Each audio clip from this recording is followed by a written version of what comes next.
বিয়ে বাড়িতে বা অনুষ্ঠান বাড়িতে কাতলা মাছের কালিয়ার টেস্টটা একদম অন্যরকম হয়। তাই কিভাবে করলে একদম সেম টেস্টটা বাড়িতে নিয়ে আসতে পারবেন আর খুব সহজেই অল্প সময়ের মধ্যে কিভাবে করবেন সেটাই এই ভিডিওতে আপনাদের করে দেখাবো। বাই দ্য ওয়ে, আমি বৈশাখী, আপনারা দেখছেন ইজি কিচেন। আজকে আমাদের রেসিপি কাতলা মাছের কালিয়া। কাতলা মাছের কালিয়া বানানোর জন্য আমি এখানে নিয়ে নিয়েছি কাতলা মাছ। এবার মাছগুলো ম্যারিনেট করে নিতে হবে সামান্য হলুদ, নুন আর সর্ষের তেল দিয়ে।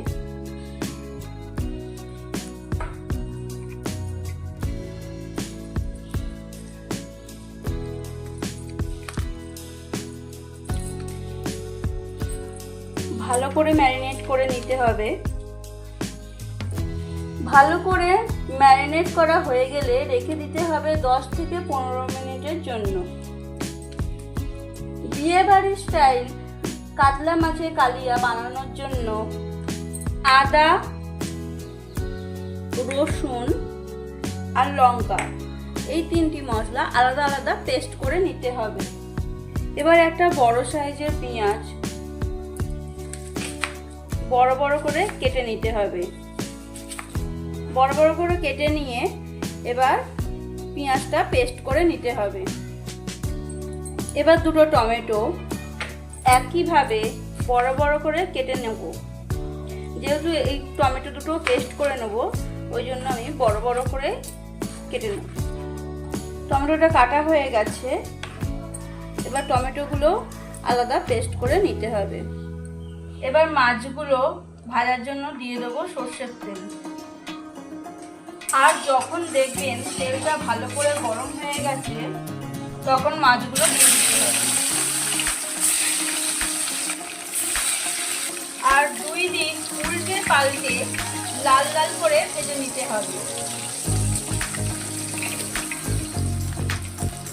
ভালো করে ভাজা হয়ে গেলে তুলে নিতে হবে।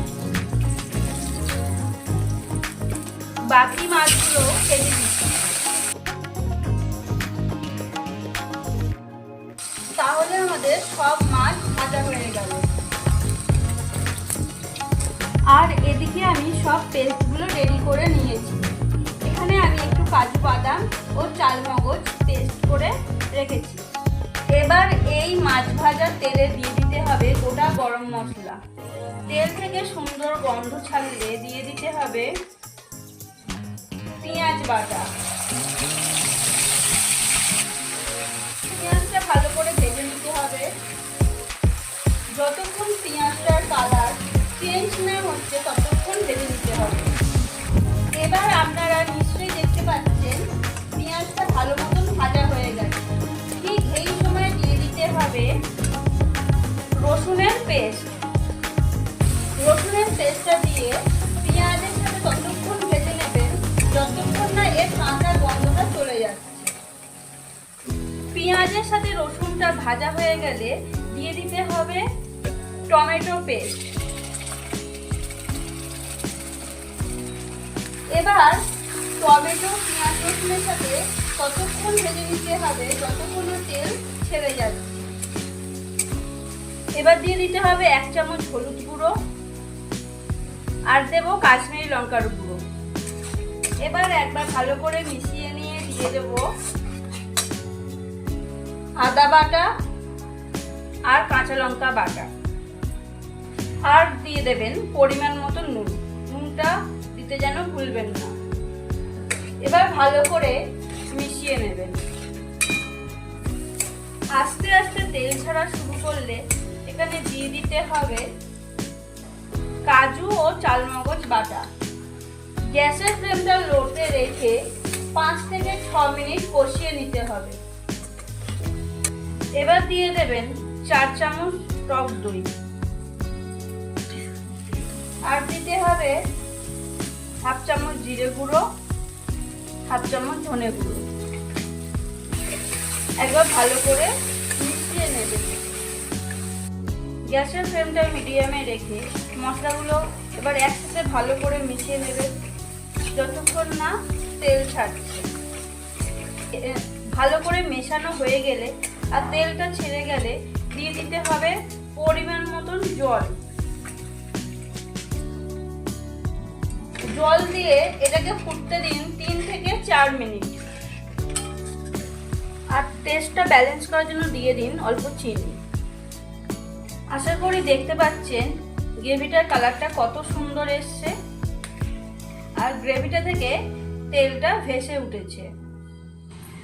এই সময় দিয়ে দিতে হবে ভেজে রাখা মাছগুলো।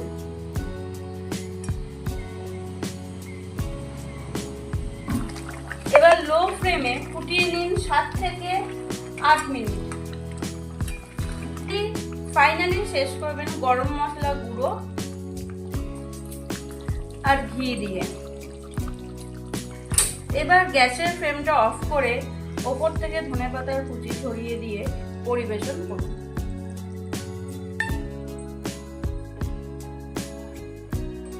আশা করি রেসিপিটা আপনাদের ভালো লেগেছে। ভালো লাগলে অবশ্যই কমেন্ট করে জানাবেন। এরকম রেসিপি পেতে চ্যানেলটা সাবস্ক্রাইব করে দেবেন। বাই দ্য ওয়ে, আমি বৈশাখী। এতক্ষণ আপনারা দেখছিলেন ইজি কিচেন। দেখা হচ্ছে আরও একটা নতুন ভিডিওতে। সুস্থ থাকবেন, ভালো থাকবেন।